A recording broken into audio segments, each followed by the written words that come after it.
Well, let's see if I can film this.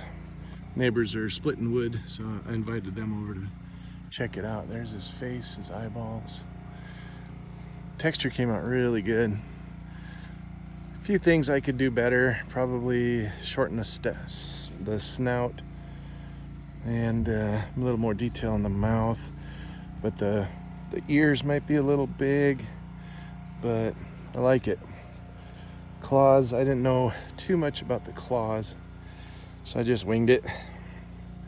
So not too shabby. Pretty cool.